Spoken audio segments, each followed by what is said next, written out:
बागेश्वर धाम के महाराज धीरेन्द्र कृष्ण शास्त्री, छोटी सी उम्र में इन्होंने कई बड़े बड़े कामों को अंजाम दिया है। जिस उम्र में युवा एजुकेशन पूरी कर नौकरी के लिए मशक्कत करते हैं, उस उम्र में धीरेन्द्र कृष्ण शास्त्री ने देश दुनिया में अपनी अलग पहचान बनाई है।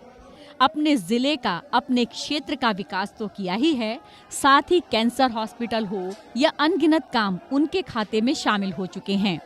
इस बार उन्होंने एक भव्य मंदिर और मठ का उद्घाटन किया, जो महाराष्ट्र के ठाणे में है।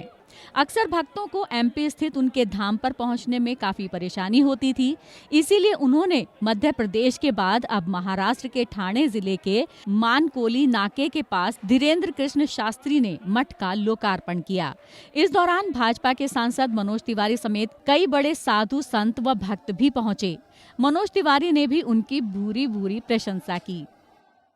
मेरे लिए बड़ी खुशी की बात है कि अब मुंबई में भी महाराष्ट्र के इस क्षेत्र के लिए जो लोग यहाँ से बागेश्वर धाम जाते थे, उनको एक वैकल्पिक बागेश्वर पीठ मंदिर मिल गया है। जो चाहे तो यहाँ आराम से आ सकते हैं, दर्शन कर सकते हैं और अपने मन को शांति सुकून दे सकते हैं। जो बागेश्वर पीठाधीश्वर गुरु जी हैं धीरेन्द्र शास्त्री जी, वो भी यहाँ 2 महीने पे कुछ समय देने का उन्होंने निर्णय किया है और यहाँ पे दिव्य दरबार भी होगा।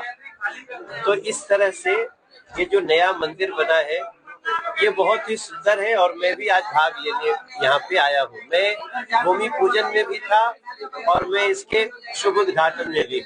धीरेन्द्र कृष्ण शास्त्री ने मीडिया से बात करते हुए कहा कि जो महाराष्ट्र के लोगों को मध्य प्रदेश के बागेश्वर धाम पहुंचने में दिक्कत होती थी, वो अब उन्हें नहीं होगी। बागेश्वर बालाजी सनातन मठ की स्थापना से महाराष्ट्र के सभी बागेश्वर धाम के भगत, मुंबई के सभी भगत जो साधारण परिवार से हैं, खर्च इतना करके जो धाम मध्य प्रदेश बागेश्वर धाम नहीं पहुंच सकते, उस व्यवस्था में जीवन में उनके एक नया बदलाव हुआ कि कम खर्चा फुल चर्चा।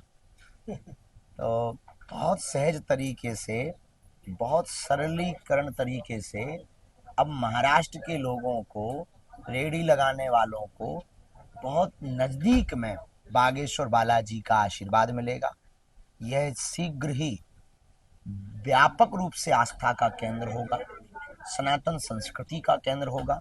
छत्रपति वीर शिवाजी महाराज के हिंदवी स्वराज्य की स्थापना का संकल्प भिवंडी के इसी बागेश्वर सनातन मठ से पूर्ण होगा। हमें ऐसी बालाजी के चरणों पर निष्ठा है, ऐसा भरोसा है।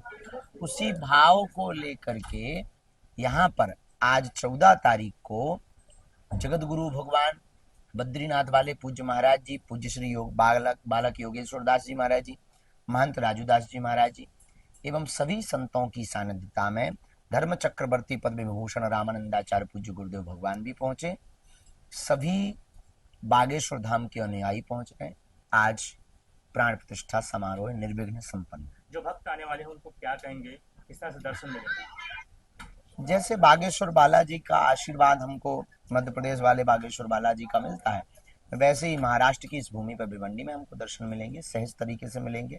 और सबसे बड़ी बात यह है कि तंत्र मंत्र ये आदि आदि प्रकार के जो अंधविश्वास समाज में कुरीतियां फैल रही हैं, हमारा उद्देश्य समाज को हनुमान जी से जोड़ें और उसके लिए सबसे सुगम रास्ता यही है कि हनुमान जी जैसा कोई दूसरा देवता नहीं है। तो हनुमान जी के चरणों को अगर महाराष्ट्र के लोग हम सब मिलकर के उनके चरणों को पकड़ेंगे तो निश्चित रूप से तंत्र मंत्र के चक्कर में नहीं पड़ना पड़ेगा। इसी के साथ ही पश्चिम बंगाल में हो रहे हिंदुओं के ऊपर अत्याचार पर बात करते हुए उन्होंने कहा कि हिंदुओं पर जो अत्याचार हो रहा है उसका कारण हिंदुओं का डरपोकपन है। देश का दुर्भाग्य है कि हिंदुओं का पलायन हो रहा और हिंदुओं की यह डरपोक स्थिति के कारण आज हिंदू अपने अपने घरों को छोड़ने पर मजबूर है।